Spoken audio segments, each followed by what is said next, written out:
Have you ever reached the end of the day and thought, how did I skip over exercising again? It's not because you didn't want to, but because life completely took over. Today, I want to talk to you about something that I know so many of you want, and that is to exercise more, but you feel stuck and you feel like you're not gaining traction on this goal. You want to move your body, you want to walk more, you want to feel stronger, you want to feel less stiff, less tired in your body, but somehow, day after day, it just doesn't happen. It's not because you don't care. It's not because you don't know that movement is important or that you don't value it. It's because life fills in every single gap before you realize it. The day is over and exercise has not happened. And then by the time you notice, you're exhausted or it's too late and you don't want that exercise to keep you up. If that's you, I want you to stay with me because this episode is not about pushing harder or trying to get disciplined. It's about changing the way that you think about movement so that it finally fits into your real life. Let's get started. Welcome to Chronic Illness Moms. If you're more than just a tired mom, I'm talking trying to make it through the day without crashing by noon while raising neurodivergent kids, you're not alone. I'm Ashley, a wife, mom, and certified health coach. I have lived with autoimmune disease and flare-ups that made everyday life feel harder than it should. After years of pushing through and burning out, I learned how much stress, poor sleep, and nervous system overload were driving my symptoms. Everything changed when I started building small, realistic habits that actually supported my body instead of fighting it. In this podcast, you'll learn simple habits that help you to feel better. So pop in your earbuds and take a break from the chaos. It's you time. Okay, if what I have described sounds familiar to you, I want to share with you what this has looked like for me in the past. There have been so many seasons where I've started the day out with the best intentions, and I think today is going to be the day that I am going to move my body. And honestly, I meant it. I had a solid plan. I was going to do this thing. But then the day would start unfolding. Kids would need things. I would need to do work. Meals needed to be made. The dishes needed done. Laundry was piling up. I had to run a kid somewhere or an appointment we had scheduled. Someone was always needing something. And then before I even realized it, the day was almost over. I would think, in that moment, I'd think, it's the evening, everything has finally slowed down. And I would remember, I did not move my body today again. And what surprised me wasn't just the disappointment that I would feel, it was also the shame that followed with that. It's just the subtle feeling of, why can I not stick with this? Why can I not be consistent in something that should be so simple? I wasn't avoiding the movement because I didn't care or because it wasn't important to me. I was avoiding it because the version of exercise that I had in my mind did not fit the life that I was actually living. And whenever I felt like I couldn't do it right, it was really just easier to not try at all than to try and feel like I was going to fail or not do it correctly. And that was really the turning point for me in realizing that this was not going to work anymore and I needed to do something different. So let's talk about the typical idea and then what you can do instead.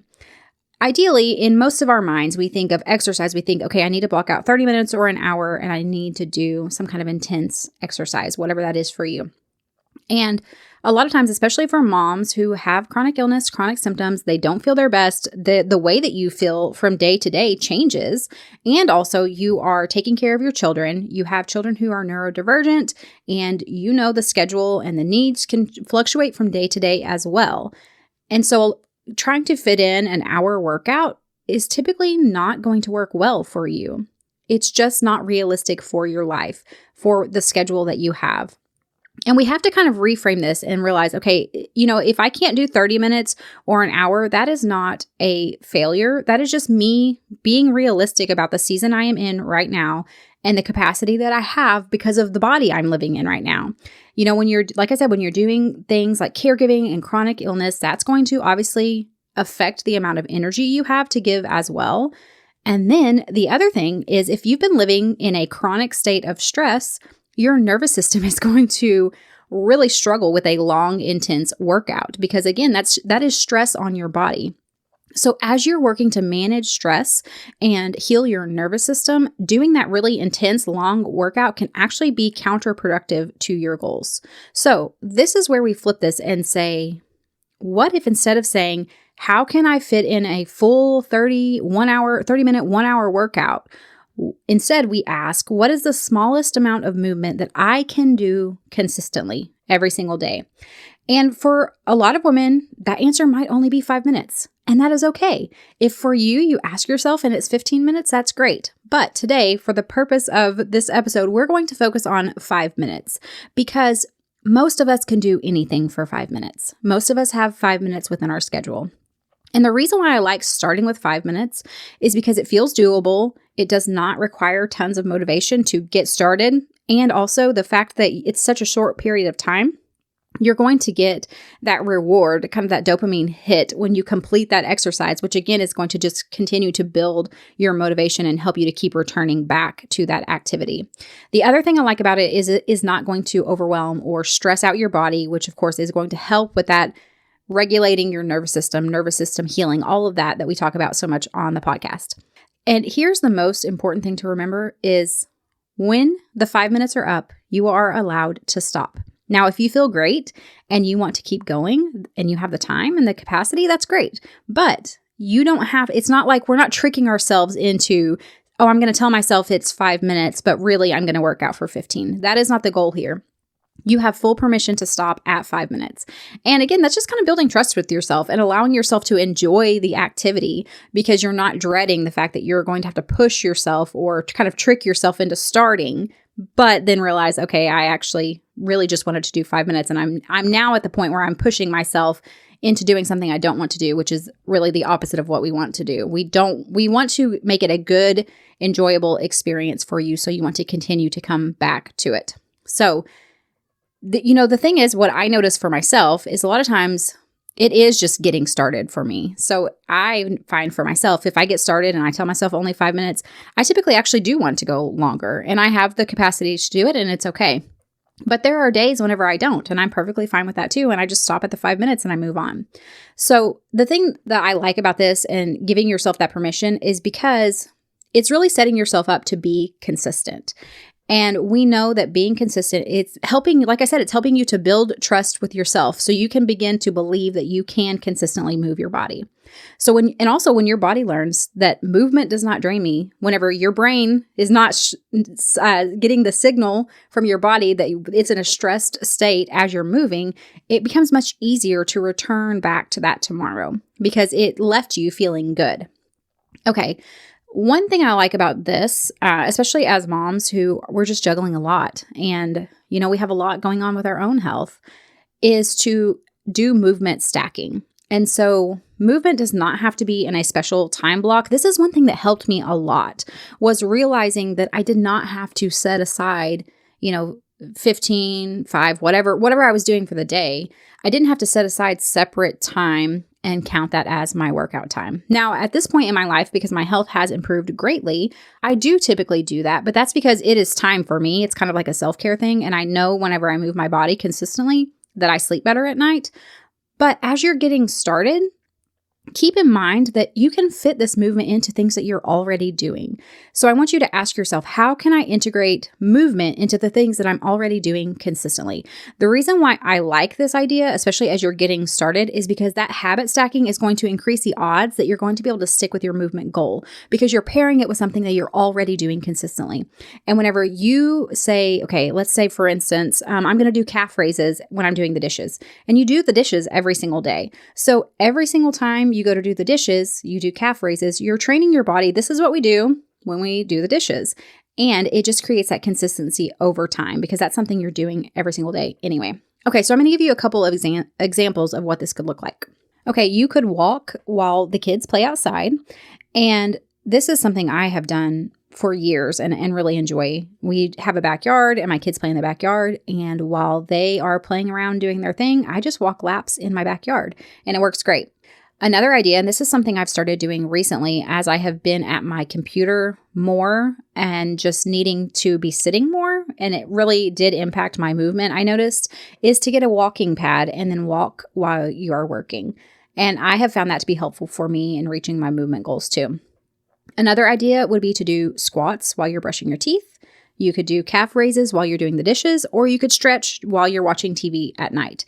These are just a couple of examples to kind of get your brain going, but I want you to sit down and look at your schedule and see what is it that I am doing consistently every single day that I can then incorporate some kind of movement into it.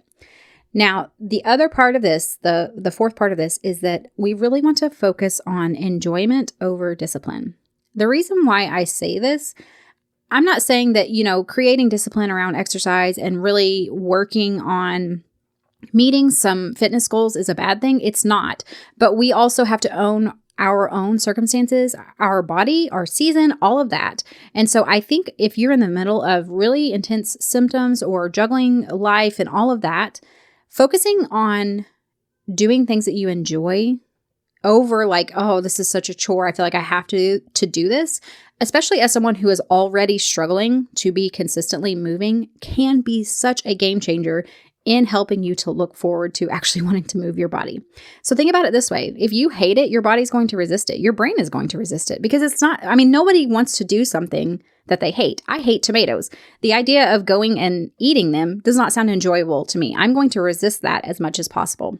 So if you are already struggling to consistently move, then let's figure out something that you like to do and start with that on a small time frame as a goal and move forward from there. So we want to focus on things that are going to be relieving to your body. For me, that's stretching. I love stretching at night. I do my core exercises. I do my stretches. It just helps my body to feel loose. I feel relaxed. One of my favorite things that I do almost every single night. We want it to feel supportive as well, especially if you're focusing on managing stress, resetting your nervous system, all of that. We don't want to stress your body out when your body is already chronically stressed. We don't want it to be punishing. If you want to be able to move consistently, we cannot choose activities that fill us with dread because we're not going to want to return back to them. That's why so often you'll see people will do like a boot camp or whatever, and they do it for like a week and then, they just don't go back to it because it's just hard for them, especially if you're starting at a baseline of nothing. It's hard to go from 0 to 100 and expect to be able to consistently do that over time and to stick with it. So I want you to ask yourself, what movement feels natural or good today? For me, for a long time, I would do dance parties with my kids, and that was movement as well. And it's super fun. I still do it with them sometimes, but just think about those things. What are some things that I would actually enjoy doing? And the other thing to keep in mind is the answer might change over time. It might change from day to day based on how you're feeling. It might be, hey, today I really want to do a dance party with my kids, but tomorrow I'm not feeling well, and so I'm just going to do some gentle stretching instead. Okay, so here is your homework for the week. I want you to think about one type of movement. Well, first I want you to think about what time frame works best for you to start with. I encourage you to start with 5, but if you think you could do more, you could do that. And then choose one type of movement that you feel like you would genuinely enjoy. And if you don't know, just test a few things out and see what you actually like to do. Then I want you to set a 5-minute timer. Again, we are building trust with ourselves here. We're not tricking ourselves into going past 5 minutes. We are going to genuinely do only 5 minutes if that's all we can do.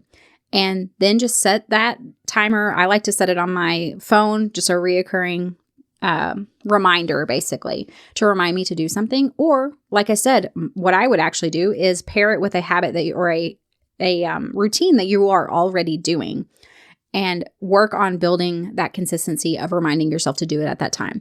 And then try it out for a week and see how it goes.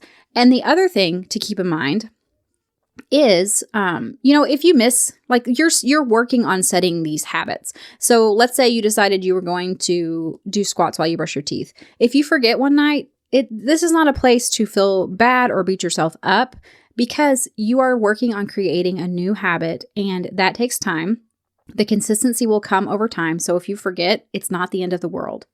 And also, I will say, if you feel like, okay, I like this idea, but I know I'm not brushing my teeth for 5 minutes, which is understandable, then maybe it's, okay, I'm going to do, you don't even set the timer. You just say, I'm going to do squats while I brush my teeth, and then I'm going to stretch whenever I'm watching a movie as I unwind for the night, or something like that. You do whatever works best for you. All of these are just ideas of things that you can try. And my goal here is not to tell you, you must do this specific thing. It's to give you a new way to think about how you can approach meeting your health goals while working with your unique situation and your unique body. So always take whatever I say and tweak it to whatever fits best for you. That is the goal with all of this. Okay, friends, that is all for this episode. I will tell you that next Monday, we are going to be talking about what happens after you've started working out, you're finding some consistency, but then you are struggling on hard days, when a child is struggling, when you're having a flare, all of those situations that can come up that tend to derail us. We're going to be digging into that next Monday, and I hope you guys have a wonderful week. I'll see you back next time. Hey friend, I hope you found today's episode helpful. If you did, would you take a minute to share it with another mom who's struggling with chronic symptoms? And leave a review on Apple Podcasts. It means the world to me to know this podcast is making a difference for you. All right, it's time for me to go tackle those snack requests, and remember that a short walk, even if the kids turn it into a race, still counts as self-care. Keep chasing those little wins. Even when it feels messy, you're making progress. The information shared in this podcast is for educational and informational purposes only and is not a substitute for professional medical advice, diagnosis, or treatment. Always consult your healthcare provider before making any changes to your health routine. I'm not a doctor, and this podcast is not intended to treat or diagnose any condition. You're the expert on your body. Listen to it and reach out to a trusted provider for support.